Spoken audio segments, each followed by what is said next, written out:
Estamos felices que juntos podamos empezar una nueva etapa en el proyecto Agranda tu casa, convencidos de que la hora del cumplimiento de este sueño de hace varios años ha comenzado.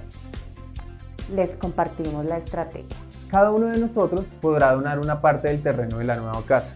A medida que recibamos sus donaciones, pasaremos de un plano en blanco y negro a un plano completo a color. Cuando veamos el plano completamente a color, significa que alcanzamos la meta de 300 millones de pesos, correspondiente a la cuota inicial de nuestra casa. ¿Cómo participar? Toma una de las llaves del color que prefieras. Cada una corresponde a un valor diferente. Al mismo tiempo, recibirás el kit Agranda tu casa. Vincúlate. Escribe por fe tu compromiso y las fechas en que podrás alcanzarlo. Recuerda que la fecha límite para cumplir con tu compromiso es el 31 de diciembre de este año. Por último, cuando realices tus donaciones, informa al área de contabilidad de la iglesia. Estamos seguros que los participantes de este proyecto podrán recibir 100 veces más de lo invertido. Les bendecimos. En la casa de Dios.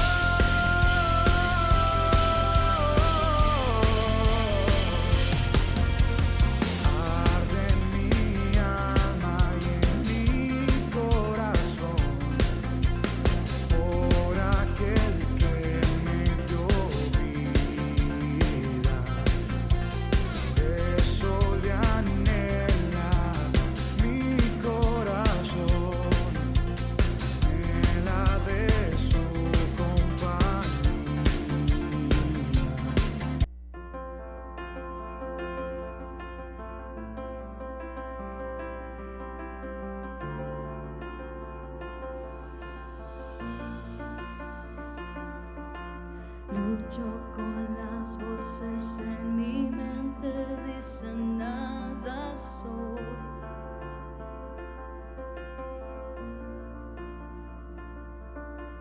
Me dicen mentiras que no me dejan oír tu voz.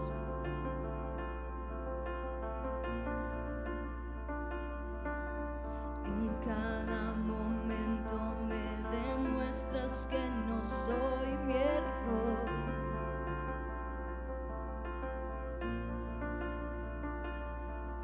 Recuérdame quién soy en ti, quiero escuchar tu voz. Dices que me amas tal y como soy. Dices que soy fuerte cuando débil soy, y al tropezar me levantarás. Dices que soy tuyo, que tu hijo soy, y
creo en ti, en lo que dices de mí, creo en ti.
Soy nueva criatura, lo declara la escritura. Iglesia, soy nueva criatura, soy nueva criatura, lo declara. Somos nuevos en ti, soy nueva criatura, lo declara la escritura. Soy nueva criatura, lo declara la escritura. Soy nueva criatura, lo declara la escritura. Soy nueva criatura, lo declara la escritura. Soy nueva criatura, lo declara la escritura. Soy nueva criatura, lo declara la escritura. Libre del pecado y la maldad, soy libre. Él ha roto mis cadenas, libre, libre para dar mi vida al que me salvó. Libre del pecado y la maldad, soy libre. Él ha roto mis cadenas, libre, libre para dar mi vida al que me salvó. Soy nueva criatura, lo declara la escritura. Amén.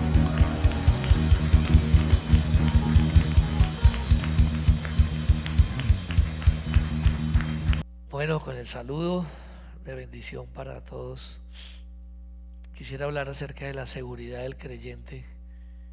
La meta del enemigo al no podernos condenar porque Cristo nos ha salvado, será desestabilizarnos con el fin que perdamos la seguridad que Dios nos ha dado por medio de nuestra fe, esa seguridad y confianza plena en Él. Por eso hoy quisiera el título que le voy a dar es: no pierda su seguridad. No pierda su seguridad a pesar de lo que esté viviendo, no pierda la seguridad que Dios le ha dado. Y vamos a meditar en Isaías capítulo 30 del versículo 18 al 26, pero quisiera referirme al último texto y después empezar a nombrar los anteriores. El último texto, como cierra esta parte de la escritura en Isaías 30, 26, dice, como algo lleno de esperanza, para que no perdamos la seguridad, dice: y la luz de la luna será como la luz del sol, y la luz del sol 7 veces mayor, como la luz de 7 días, el día que vendare Jehová la herida de su pueblo y curare la llaga que Él causó. La llaga que Él causó, las heridas que Dios produce, finalmente nos traen restauración plena y completa. Isaías llevó al pueblo de Israel, que la está pasando muy mal en ese momento, a que confíe en que llegará el tiempo donde cesará la prueba que esta nación vive, y en lugar de ello volverán a gozar de la plenitud de Dios, no solamente en su presencia, sino en todos sus privilegios que ellos habían perdido por causa de desobedecer.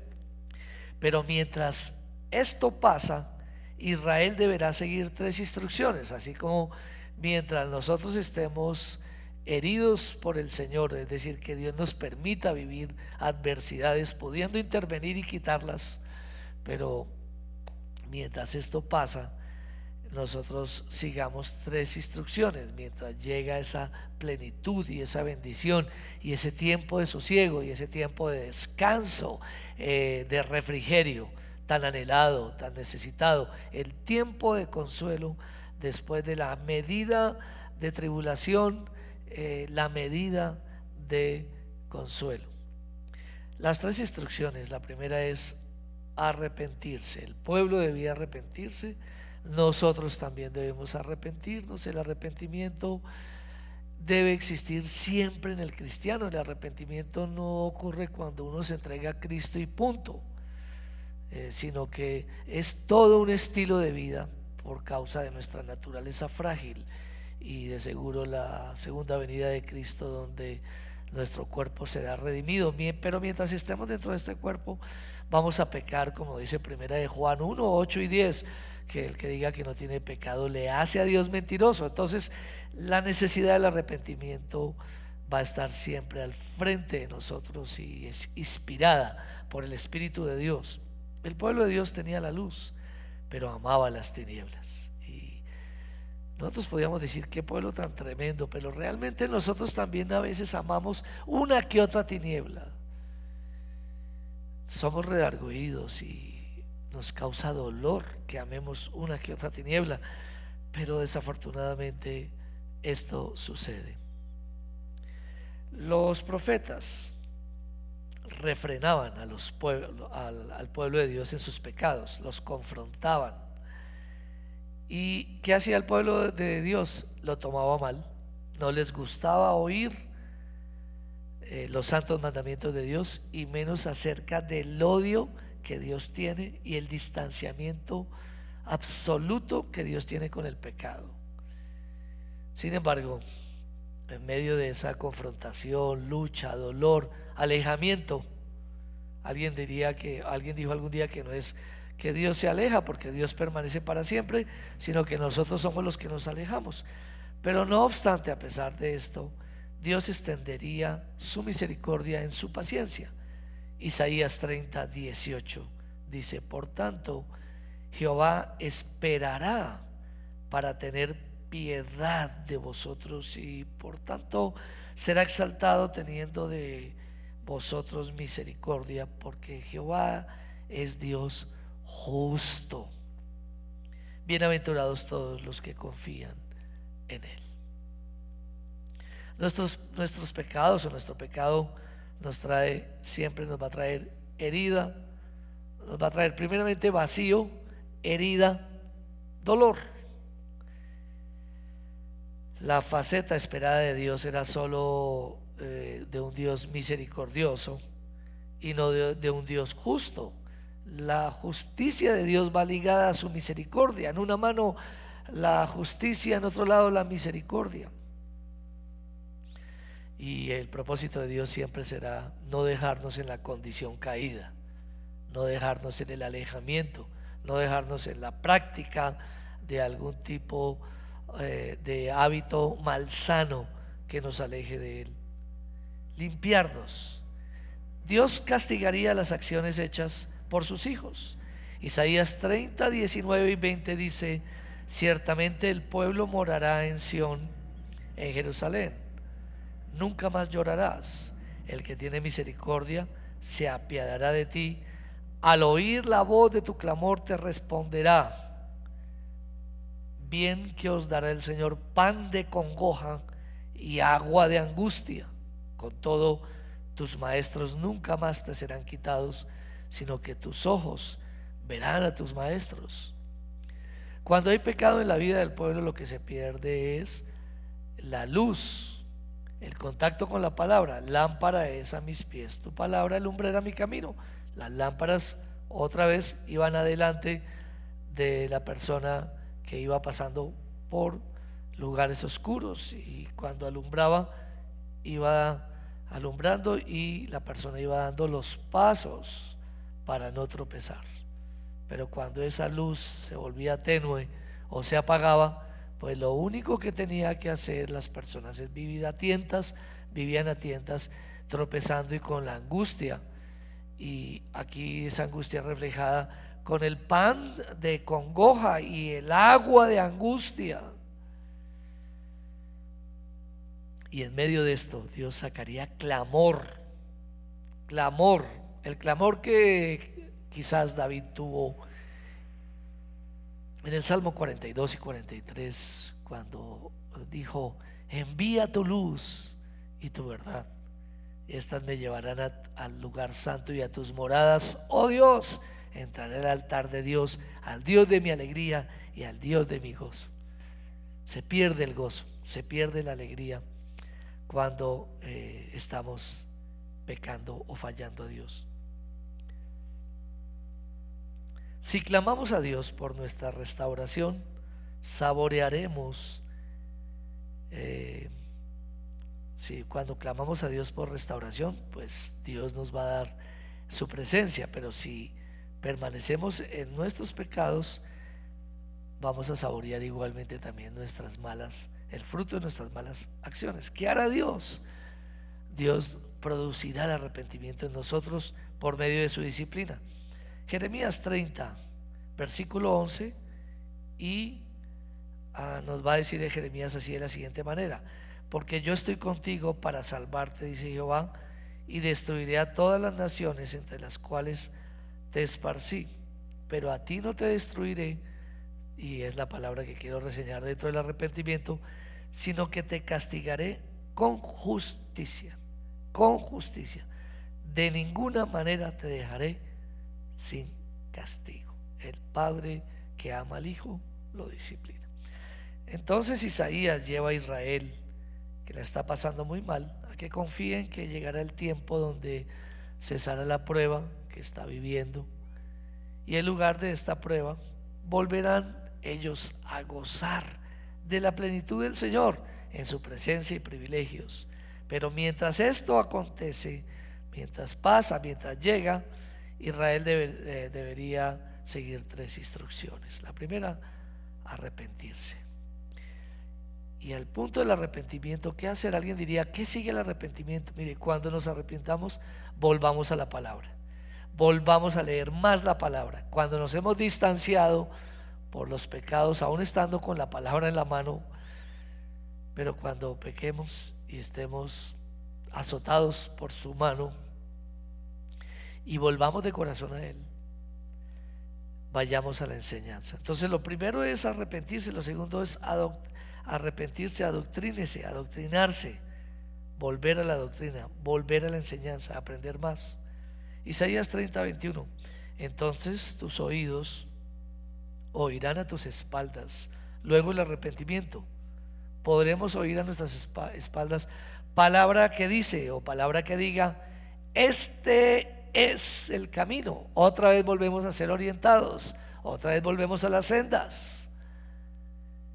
Este es el camino, andad por él, y no echéis a la mano derecha, ni tampoco torzáis a la mano izquierda. Y bueno, pensando en esto ya para nuestras generaciones o para el presente de la iglesia, me detuve a recordar que la Biblia para todas las épocas de nuestra vida nos anima a adoctrinarnos, a no dejar de lado siempre la enseñanza de la palabra de Dios, en la niñez, en la juventud y en la edad adulta. La palabra de Dios siempre debe estar.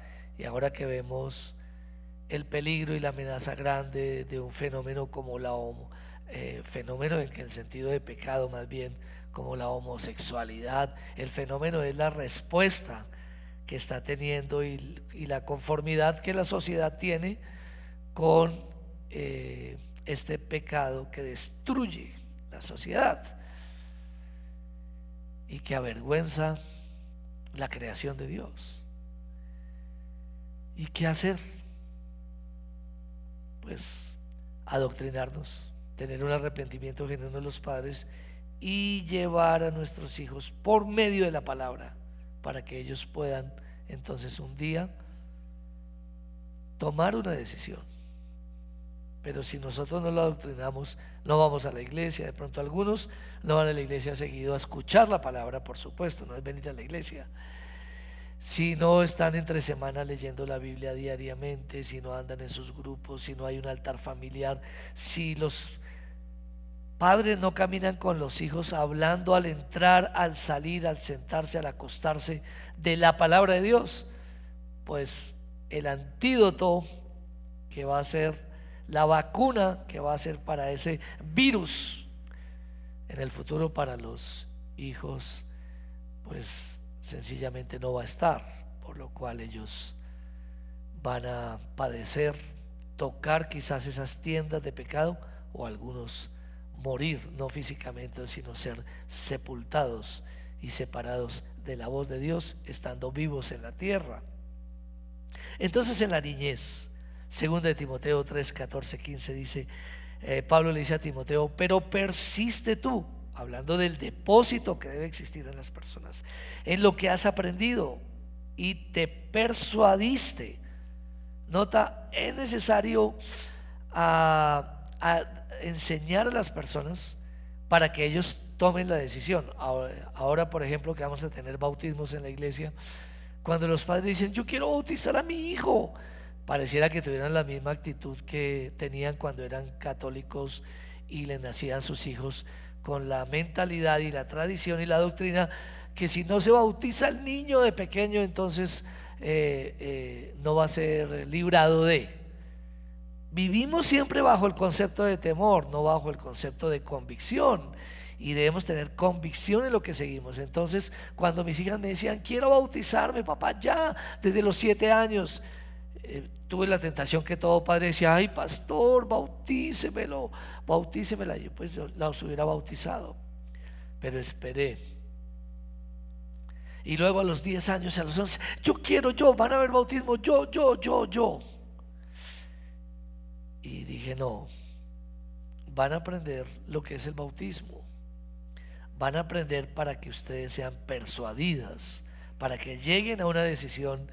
Y por la misericordia de Dios, ellas aprendieron, se persuadieron y decidieron decir: somos de Cristo, y no después al tiempo, pasado el tiempo, decir: yo no sé por qué me bauticé, es que fue mi mamá la que me empujó, fue pensando que me iba a salvar, pero yo no tenía ninguna convicción, pastor, y por eso ahora estoy en el mundo, porque esto es lo que yo quiero.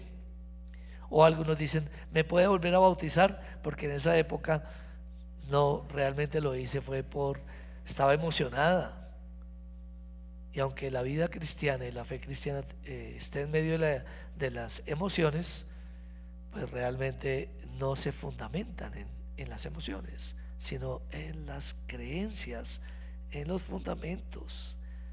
Según de Timoteo 3, 14, 15, pero persiste en lo que has aprendido y te persuadiste, sabiendo de quién has aprendido el ejemplo, por supuesto, y que desde la niñez has sabido las sagradas escrituras, has sabido, las cuales te pueden hacer sabio para la salvación por la fe que es en Cristo Jesús. Por ahí los padres van muy afanados, sí, de que sus hijos aprendan mandarín, inglés y tengan muchas otras cosas menos la palabra de Dios. Entonces les dedican dinero, recursos, tiempo, facilitadores, profesionales, quieren que sus hijos sean brillantes,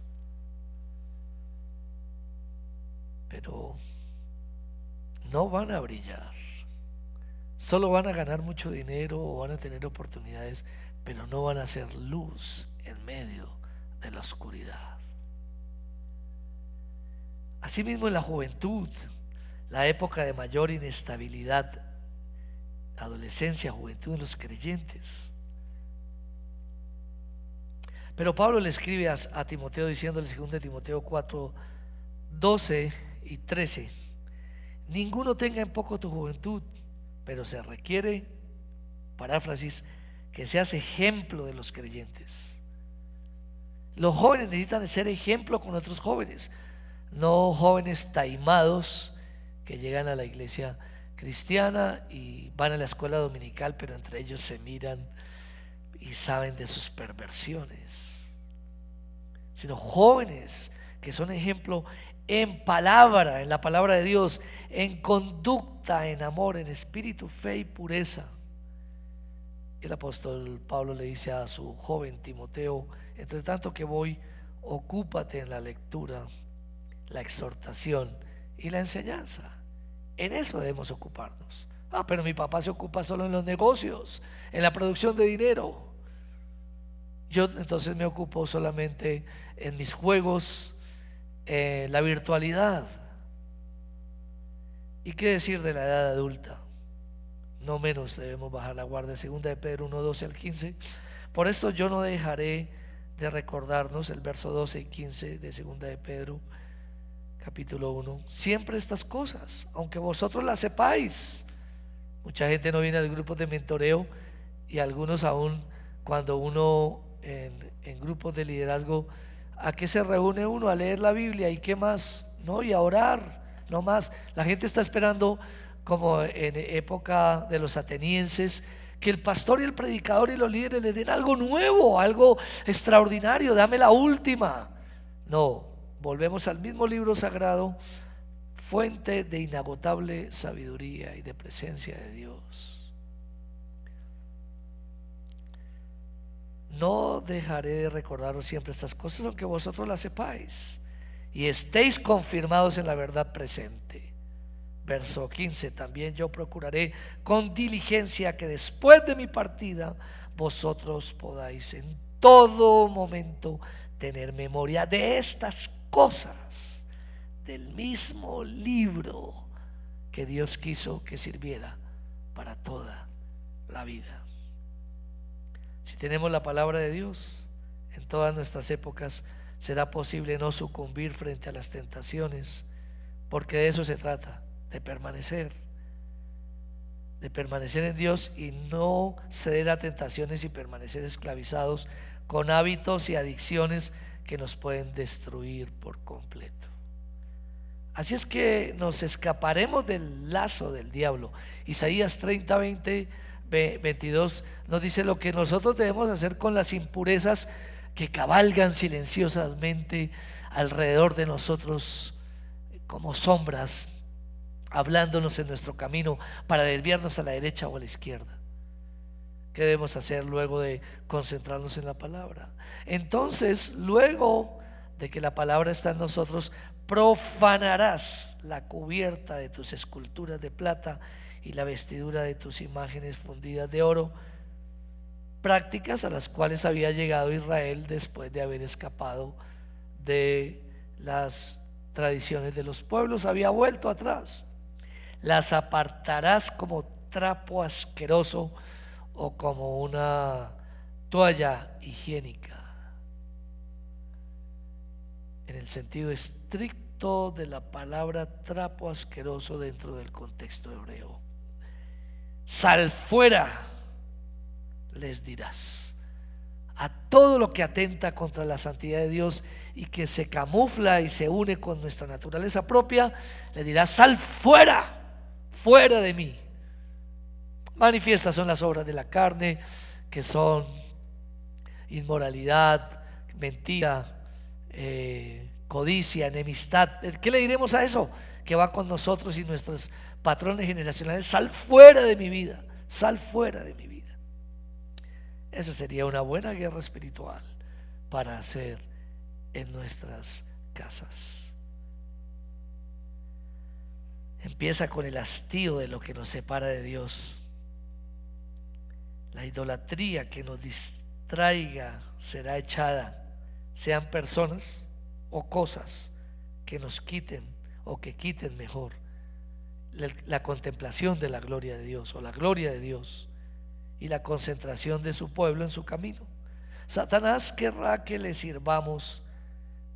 Podremos vencerlo como lo hizo el Señor Jesús en Mateo 4, 10 al 11, que tuvo una tremenda tentación, porque las tentaciones son tremendas, nos mueven y nos sacuden, y si movieron y sacudieron a Jesús, ¿cuánto más a nosotros? Pero haremos lo que Jesús dijo. Mateo 4, 10 y 11. Entonces Jesús le dijo: vete, Satanás, porque escrito está: al Señor tu Dios adorarás, y a Él, permítame reseñar en este día una palabra: solo, y a Él solo servirás. No voy a servir a Dios y a los ídolos, no, solo a Él servirás. El diablo entonces le dejó, y aquí vinieron ángeles y le servían. Debemos creer que por el Espíritu Santo le daremos pronto la carta de despido a nuestras inclinaciones carnales. Isaías 30, 22 nos dijo eso. Entonces Isaías llevó a Israel, que lo está pasando muy mal, a que confíe en que llegará el tiempo donde cesará la prueba ocasionada por el mismo Dios y el gozo volverá. Mientras tanto, debería seguir 3 instrucciones: arrepentirse, adoctrinarse y aprovisionarse. Aprovisionarse. ¿En qué sentido? Dios tiene bendiciones espirituales y materiales para que, una vez arrepentidos y vueltos a su camino por la palabra, las experimentemos. Isaías 30, 23, la primera parte: entonces dará el Señor lluvia a tu seventera.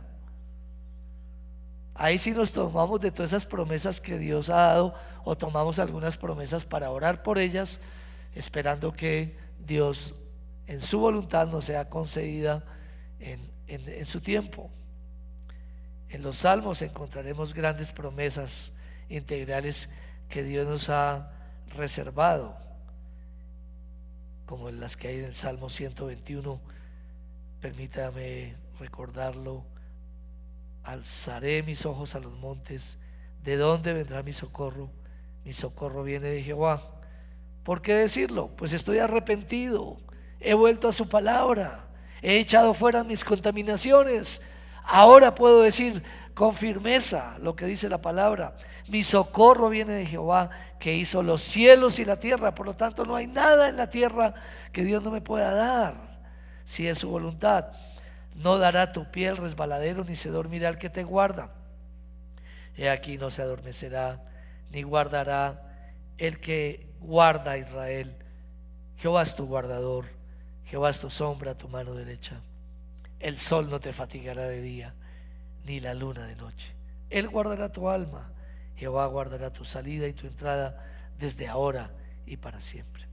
El llamado es a creer que Dios, al despertarnos y levantarnos de las condiciones a las cuales hemos sido sometidos por el diablo, por ceder y darle lugar, por el permiso que yo le he dado al diablo, fusionándome, él ofreciéndome: ¿qué quieres? ¿Qué quiere tu carne? y yo, mi carne quiere esto, y Él dármelo y vivir entonces en un estado de una unión temporal, fatal, del que provee para los instintos carnales, con el que anhela sus instintos carnales, el diablo, nosotros, poder escapar de ahí y entonces poder, con la ayuda de Dios, volver a lo que el Señor tiene para nosotros, experimentar de parte del Señor el beneficio personal, y al ser beneficio personal, volverse en beneficio colectivo. Isaías 30, 25 y 26. Y sobre todo monte alto y sobre todo collado elevado habrá ríos y corrientes de aguas el día de la gran matanza, cuando caerán las torres, y la luz de la luna será como la luz del sol, y la luz del sol 7 veces mayor, como la luz de 7 días, el día que vendare Jehová la herida de su pueblo y curare la llaga que él causó. El día que Dios quite el sitio que el enemigo ha puesto sobre nosotros, que se ha puesto contra nosotros, y el Señor, el día de la gran matanza, el día cuando Dios destruya esos enemigos espirituales y los aleje, sean esparcidos los que aborrecen tu presencia. Ese día, cuando el Señor nos dé más allá de lo que pedimos y de lo que entendemos, Dios nos salvará en forma perfecta. Y si usted ha perdido la seguridad, es claro que el pecado le ha hecho perder esa seguridad con la que tiene el creyente en medio del caos de las naciones, en medio de las amenazas que hay. Esa seguridad, la meta del enemigo al no podernos condenar, siempre será el desestabilizarnos, con el fin que perdamos la confianza que Dios nos ha dado, su seguridad, por lo cual no pierda su seguridad. Bendiciones.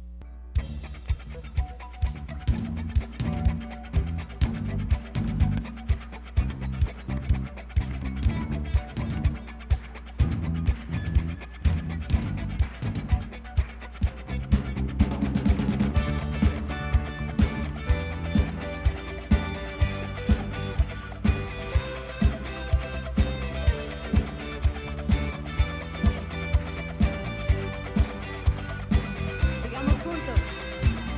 Al conocerte, he nacido otra vez. Ya no soy igual. Has cambiado mi ser, mi corazón. Por tu sangre cambió. He vuelto a vivir. Nueva sangre hay en mí, dentro de mí, corre tu sangre, tu corazón,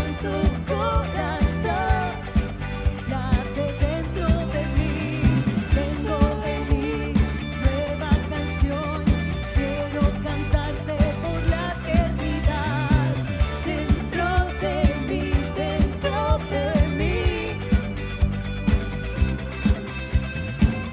al conocerte, he nacido